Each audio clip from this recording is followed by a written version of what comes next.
You're listening to the Options Insider Radio Network. For more quality options programs, visit www.theoptionsinsider.com or search for Options Insider Radio Network in your podcast provider of choice. Listeners can also access all of our programming through our mobile app, available in iTunes and on Google Play. Don't forget to follow along with your favorite programs and submit your own questions for the hosts at twitter.com/options. Facebook.com/TheOptionsInsider or via questions at TheOptionsInsider.com.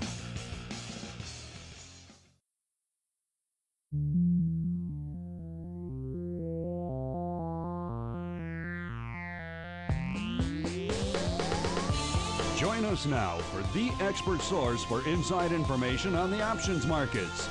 It's time for Options Insider Radio with your host, Mark Longo.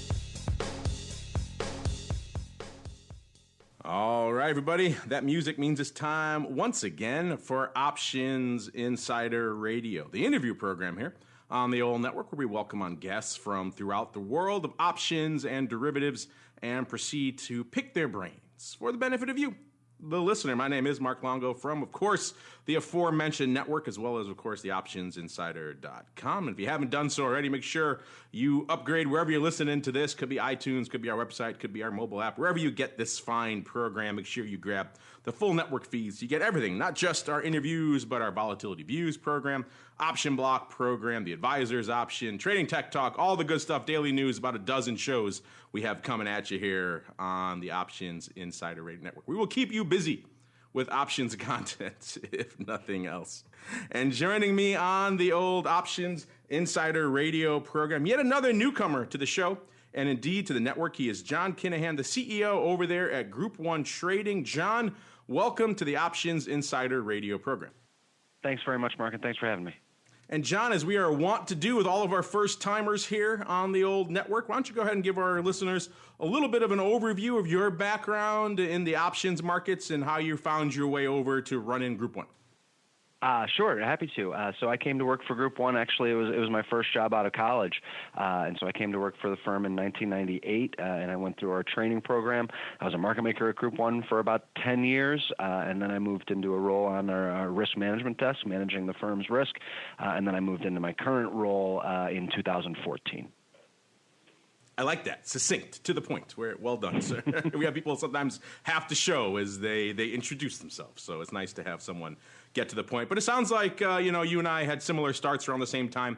I'm assuming you were on the SIBO because that is where Group 1 is kind of the HQ for market making activity. But it's kind of interesting, to hear someone in 2017 come through and tell us they kind of had one job with one firm in the space, which is in the market making space. It's kind of, you don't see that a lot anymore, which I think is kind of refreshing. And I know looking back on it, it's been a while since we've had really a trading firm, market making firm here on the interview program. And of course, since both you and I were on the floor of the SIBO, the business has evolved quite a bit. The notion of coming in, I know back in the mid-'90s or so, when you started and back when I started on the SIBO, market making was a different beast. It was very much delta neutral. You kind of tried to go home as flat as you could. Of course, you have some residual vega position usually and a little bit of theta here or there, but you tried to go home at least with minimizing your exposure and trying to get as much two-sided access to flow as you could so you can kind of come in and spread off risk and come in and try to capture that spread. And of course, in the intervening years since then, we've seen decimalization, we've seen the penny pilot, we've seen multiple listing. A lot has happened since those days. So maybe, John, we'll start there. For you now that you're kind of running Group 1, what would you say are some of the biggest changes to that core function that you guys actually do, that liquidity provider function now? How different is the job in 2017 versus back in the 90s when you started? I would say it's barely recognizable, and I would say that probably the most obvious change over the time that I've spent in my career has been the effect of technology and the way that we actually access the liquidity that you mentioned. Back when we started on the floor of the CBOE, basically all the trades that we consummated were manual in nature, and now that's obviously not the case. And there's a technological impact to everything we do, and to watch the demands of the technological processes have put on our business over the course of my career has been probably one of the most fascinating things to watch as our industry has evolved. Yeah, when we started, of course, there were a lot of programs out there. Group One obviously had one. Wolverine, CTC, every big market making firm had these programs where they would bring in, guys out of college like us pretty much, and they would train us up in this skill set, this mindset, this mentality of risk management, and use that, of course, to become market makers. And it was a whole process. And I'd imagine that process has changed for you. Now in 2017, let's say Group One, because we actually get this question a lot from pros, for current and former pros, as well as from people who are just coming out of college. They ask us all the time, if I want to be a market maker, where should I go? What should I do? So if someone was coming to Group One in 2017, who would you say like the ideal person is? Is it now, has that position really morphed? Is it more of a quant developer type mindset you're looking for, and then you'll teach them the market making and kind of options mechanics? Or is it still someone you're looking first and foremost for someone who has an interest and a knowledge in the options world? How does that break down now in 2017 for you guys? I think you see the skill sets that are required for people in our business have started to kind of blend together, and I don't think jobs are as distinct as maybe they used to be. So we used to, look at like the definition of a trader as being, a guy on a badge on a floor, and it doesn't really work that way anymore. And so that's one kind of change. But generally speaking, like the skill sets that we look for are still the same, right? It's a familiarity or a comfortability with numbers or quantitative processes. It doesn't necessarily have to be a finance background or an econ background. Like I said, any familiarity with numbers is good enough. Like we generally assume that people don't know anything about options when they come to work for Group One on day one. So we're pretty comfortable training them in that regard. But you are starting to see, or not starting to see, this has been the case for a number of years, that developing or that coding ability, development ability, that is becoming much more prevalent in the types of candidates that we go after. And you're starting to see that ability be prevalent, even if the role isn't for a dedicated software developer. And John, I'm going to go ahead, if you don't mind, and just forward you a bunch of questions I get in my email all the time, so you could save me a lot of time, actually. But one of the ones we get a lot as well is along a similar lines. You just mentioned your training program. We get asked a lot, are there still firms out there that run kind of an old school training program, taking someone, usually out of college, but could be a little bit more experienced, and then effectively training them up over the course of a year or so and becoming, the quote unquote assistant trader and all those kind of steps. Do you guys still offer that over there at Group One? Yes, we do. And so tell us a little bit about that program. You mentioned who you're looking for, but what kind of stuff do you guys really imbue in a new trader in 2017? Well, it's interesting. I think the core of the program in how we train people is, you can still recognize a lot of the same themes and a lot of the same skills that we're trying to develop, that go back to from when I started at the firm. The way that we make trades has changed, and that requires a different level of training. But when you start to think about like the automation of some of our processes, that part of it looks a lot different from the way our training program did, 20 years ago. But how we think about markets, how we approach them, the types of situations we try to trade, and the thought process behind how we want to move markets, that's still, like, you can recognize a lot that was present, when I started. Do you still hand them a copy of Natenberg, Option Volatility and Pricing, as soon as they walk in the door? Is that still the de facto training manual here in 2017, or have you moved on to something else? We use a number of texts, and that's one of the ones we would use. But it used to be kind of quote unquote the Bible. I think there are probably more robust materials out there now that we use a little bit. We rely on a little bit more heavily. But yeah, you can still see a copy or two floating around the office. It was indeed the Bible for many years down there. Good nighttime reading too. It'll put you right to sleep in terms of it's very informative. It's also very straightforward and dry. But good book nonetheless. You mentioned before the how the business has evolved. How you fundamentally do it now is different. Obviously, most of your guys are probably upstairs versus standing on a trading floor. And, of course, the technology involved has changed. But I'd imagine the core activity has changed quite a bit, too. As I mentioned earlier, in the early days, market makers were very much trained to try to be neutral in all regards. I'd imagine that's not quite possible anymore in this day and age. I'd imagine going forward, and probably maybe with your training program as well, you have to get people much more comfortable and acclimated to probably taking a lot more positional, directional risk, could be Vega risk, whatever type of risk they're taking, just because I'd imagine the markets are not the way they once were, where you could get in and out of things as quickly intraday. Is that very much the case? Has it really morphed into more of a prop trading positional type model than it is a kind of in and out market making type model? Yeah, I think that's fair to say. I think for someone who was trained as a market maker, flat's always, the most comfortable place to be. But it as you mentioned, it's rarely the reality these days. And there's a lot of things that have kind of pushed our industry to that point. And one of the biggest has been, the rise of weeklies and dollar strikes and different types of programs that have been designed to capitalize on customer interest, and they've been very effective in that regard. But they do spread liquidity out over and spread volume out over more and more places. Which, if there are more options to trade, it's less likely that any one of them gets closed out in exactly from a different counterparty, and that has led to the assumption of positions carried overnight on our books, probably more than anything. It's an interesting point. We always talk about weeklies as having been this great tool to bring in a lot of new customers and provide more options, pun intended, for those people who want to play in the shorter end of the curve there. But you're right, we don't often talk about the other side of that. A bit of a double-edged sword, the weeklies, when they're fragmenting and spreading this liquidity out to new areas, certainly makes it more challenging for you guys, the market makers, to actually hedge that. So an interesting point there. Weeklies a bit of a double-edged sword, John. Yes, absolutely. I would agree with that. Would you also lump minis into that category? I know they were kind of a short-lived product out there, but they were kind of a surprise to me in the sense that it seemed like there was a lot of industry support, a lot of industry buy-in for these minis. We talked to a lot of the exchange heads on this network. They were all in support of it. A lot of the brokers seemed like they were in favor of it. It seemed like the one community that didn't really embrace them, as visible by the spreads that were in them, were kind of the market maker community. Were you guys one of the groups that really were kind of a bit reticent on the whole minis? And why do you think that product that had such a push behind it kind of withered and died so quickly?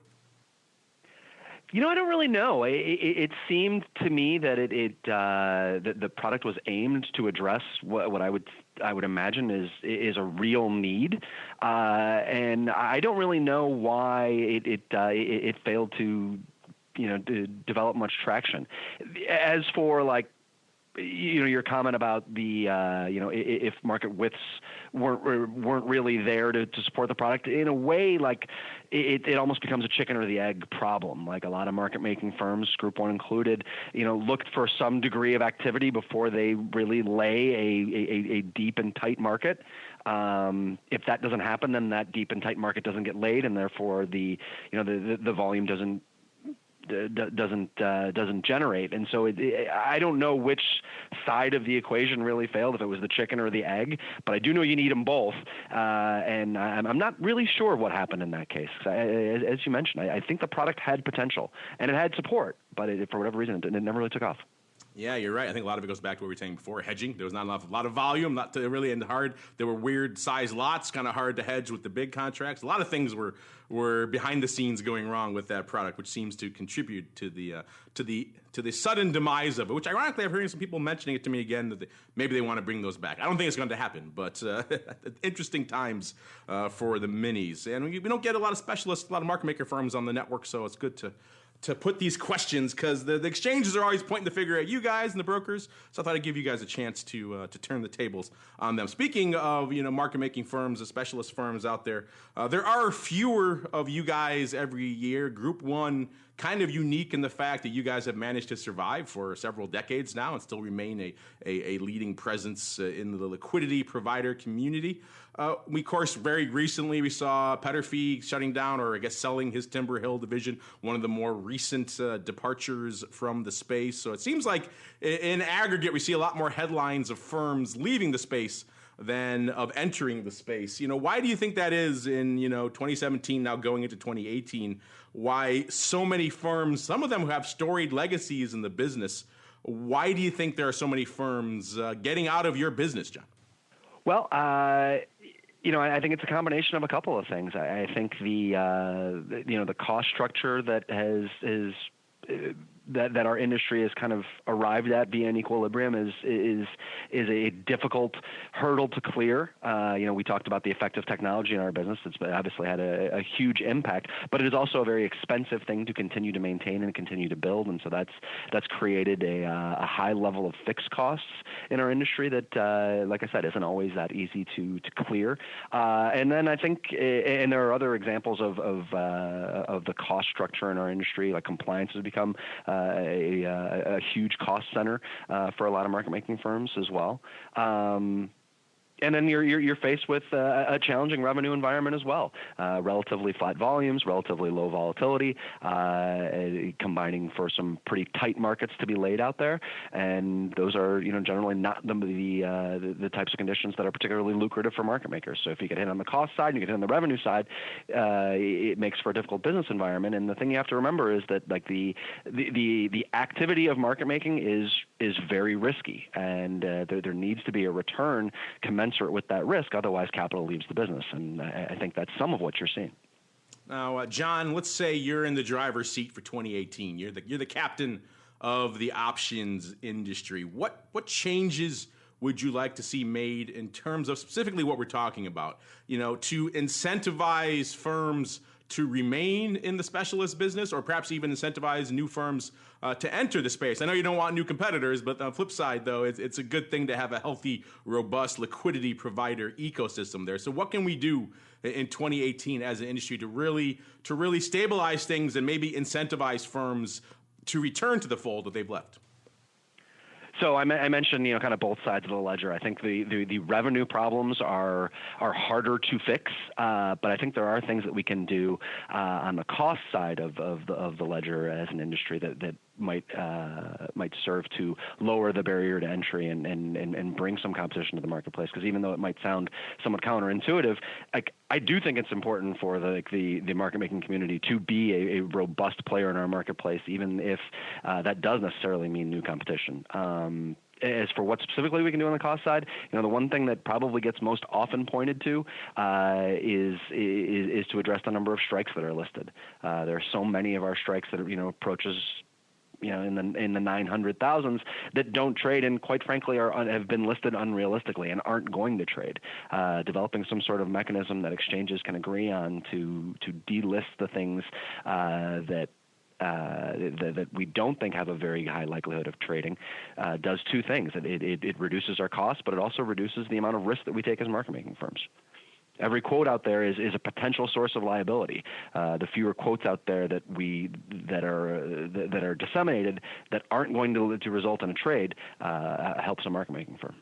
So you think the biggest thing we could do is some sort of quote mitigation program, maybe turning all those strikes that are, pretty far out of the money into maybe an RFQ? Or it sounds like you want them delisted entirely. You want them gone.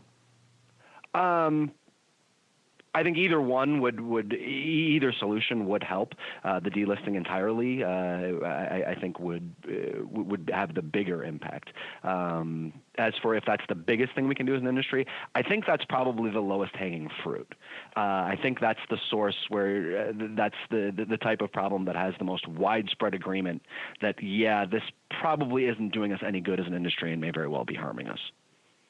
Well, one of the big changes we saw in 2017 in terms of the options business was kind of the rise/return of the old open outcry trading floor. We know, of course, Cboe maintains one. Amex has their pit over there for options trading in New York. But Philly in 2017 relaunched, kind of revamped their PhilX trading floor into a much more viable, interesting, tech-forward type presence. We even saw Box getting into the open outcry fray in 2017. I'm curious, as a CEO of a specialist firm, what are your thoughts on these kind of attempts to push back into open outcry? Are you a fan of this? Are you a supporter of this? Think this is a good trend for the industry, or is this kind of maybe a vestigial marketplace mechanism that maybe should go the way of the dodo? Well, one thing we touched on the rise of technology, and one thing that we didn't talk about is the rise of the number of exchanges and the number of places that liquidity can go. Market makers kind of have to be everywhere. And therefore, we see the opening of a new floor as being, while kind of in line with currently accepted business practices, it's another hole that we have to fill. And so it does represent a challenge for us. And if that were to kind of logically extrapolate from there, you could imagine a lot of floors that are really hard to man and hard to staff. That I don't think would be a good thing for our industry. But as I said, as for the boxes opening, it's an established business practice, and I think there is a customer demand for volume to hit the floors. There is still activity on floors, and in that regard, I do think that our customers have to some extent spoken, and if they want floors to exist, they will. It is interesting to see this, in 2017, how the primarily equity and index option space still has a thriving interest in open outcry, whereas on the futures option side of the fence, we see exchanges like CME, they can't get rid of their trading floors fast enough. And here we are in 2017 going to 2018, and the equity and index options business is adding more floors. So it sounds like you think we'll see open outcry remaining for the foreseeable future, not going away anytime soon. I wouldn't think so. As I said, there's a segment of the industry, a customer base that prefers to have their orders handled in a high touch environment, and those orders end up on the floor. And as long as they do, there'll be some activity on the floor. You mentioned, of course, the proliferation of trading venues as well, the explosion of exchanges. I'd imagine for you guys as a specialist firm, that's probably one of your chief concerns and chief items you might want to see reconciled in 2018, just for the cost and the risk associated with connecting to all these different venues, providing quotes to all these different venues. Of course, you're maintaining risk across multiple different entities. Would that be one of the changes you might be a fan of in 2018 as well? Perhaps a little bit of a consolidation on the exchange side of the space to maybe make your lives a little bit easier there, John? Sure. The point is well made that it would make our lives easier. At the same time, I don't know how we get there. I do think that I do think that the ability to innovate has been a huge factor in the success of our industry. And so, you've got exchange groups, for-profit companies that are doing what they feel is in their best interest to seek out that profit. I can't blame them for that, but yes, it does end up placing a cost on our industry. Well, we can't wrap up talking about 2017 without talking about one of the more extraordinary, bizarre, call it what you will, stories of 2017. This, of course, dovetails very closely with your firm, Group 1, because, of course, you guys are very intimately involved with the VIX product and the market making of it over there on the Cboe. And maybe just for a couple of seconds, John, I'd like to get your thoughts, because we do a lot of programming aimed around volatility. Our volatility show we do every week with the Cboe, and one of our ongoing narratives has been, well, maybe even going back to start the year, the narrative everyone had coming into 2017 was, okay, we have a new administration coming in. I think the one thing we can all collectively say is that this administration is not going to equate to lower volatility. It's going to equate to much more volatility. And then as the year came on, we saw that it was actually exactly the opposite. So we had a year where the VIX was just trending lower almost the entirety of the year. Record number of days below 10, record number of days below 12. Pick the metric on the downside, and VIX blew through it this year. Yet we had still had a year where VIX options were putting up a lot of numbers. We had multiple record days. So you had this weird confluence of events that no one really predicted. And I think if you had asked anyone at the beginning of the year that, A, would we see lower volatility under Trump, people probably would have been surprised at this. But B, also, would we also continue to see VIX do record numbers even with this continued drumbeat of low volatility? If anyone who had answered the right answer to both of those probably would have been seen as a mad person a year ago. And yet here we are at the end of 2017 with having such a crazy outlier year behind us. I'm curious your thoughts looking back at this year. Now, Group 1, like I said, obviously you guys are very involved in the market making of VIX options. What's this year been like for you guys? And what are your thoughts on just kind of what an outlier year this has been? Yeah, for the record, I would have been wrong on both sides of that bet, too, on where volatility is going and what volumes would have been like. And not just VIX, by the way, and what volumes would have been like in through the lens of being in a low volatility environment. As for like how the year's been, as I said, it's been a challenging revenue environment, but there has been pockets of opportunity out there, and I think we've done a nice job of taking advantage of those. Yeah, but you're right. It's been a very unique year, and I think I wouldn't have seen coming a lot of the things that played out during the course of 2017. I imagine it's been a bit of a challenging one for your team over there in the VIX pit, but it sounds like they handled everything fairly well this year, John. Agreed. Yeah, and as I also mentioned, like I think if you would have asked people in the industry, and I'll be very interesting to see what what OCC end of year volume statistics show, because I think we've probably had a pretty good fourth quarter, even still while the VIX is sub 12, sub 11. I think if you were to ask people to predict volume numbers, would you be happy with the way things turned out with VIX where it is? I think most people would say that, yeah, like we did a pretty good job as an industry.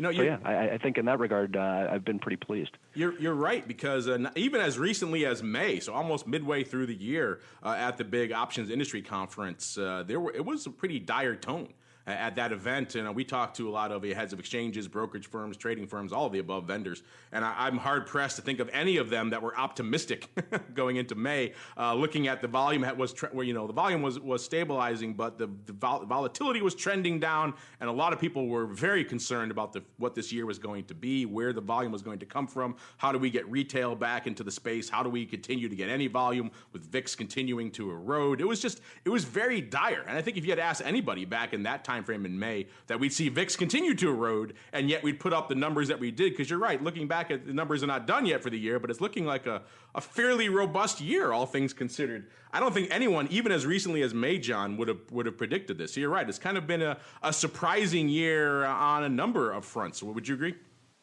Absolutely, and I think you mentioned the concept of surprises. I think when the volume has actually traded would have been pretty surprising as well. So you mentioned the conference in May. I think our industry actually had a pretty good summer, which is during a time when generally we see some volumes slow down a little bit. I think the industry did pretty well throughout the summer, surprisingly well, and even in December. Obviously, we're probably in the middle of a slow holiday week now, but up through the holiday, I think the industry had a very good December. Well, John, we had a pretty far-ranging conversation here for your first time on the network. I love this kind of stuff because it just speaks to the old market maker in me. I love to give a chance for the market-making firms that are still in the business. I love to give them a chance to come on and talk about what they're up to and give our audience a little bit more insight into that space and how it has markedly changed in the past few decades from when a lot of people got their start in the business. That said, we covered a lot of ground in this half an hour or so, but if there's something, an issue that we forgot to discuss or you want to bring to mind here at the end of the show, or perhaps you want to leave our audience with a little bit of a hint, a little bit of a tease of what's coming down the pike from you guys at Group 1, now is the time, sir. The floor is yours. No, I don't really have anything that comes to mind. I appreciate you having me on. It's been an interesting conversation. Yeah, like I said, it's always fun for me to get a chance to chat with the folks who are out there still making the markets, because it's always interesting to see what's going on through their lens, their perspective. Well, John, I appreciate you coming on. This was a fun conversation. If our listeners, if they want to learn more about what you guys are doing, maybe they want to check out that training program you alluded to earlier, or become part of the Group 1 team, where should they go? What should they do? You can go to our website. It's www.group1.com, but it's the digit 1, so it's group1.com. I see. And yeah, we're always looking for good people. There you go. Getting tricky there with the digits there. So Group1, the number, listeners.com to learn more about all this stuff we talked about and more. And John, thanks again for coming on. We'll have to bring you back on again down the road to check in maybe sometime in 2018. Who knows where we'll be from a volatility perspective, from a number of exchanges perspective. There's a lot to check in on. I look forward to doing that with you next year. Thanks, Mark. Look forward to it. All right. Thank you.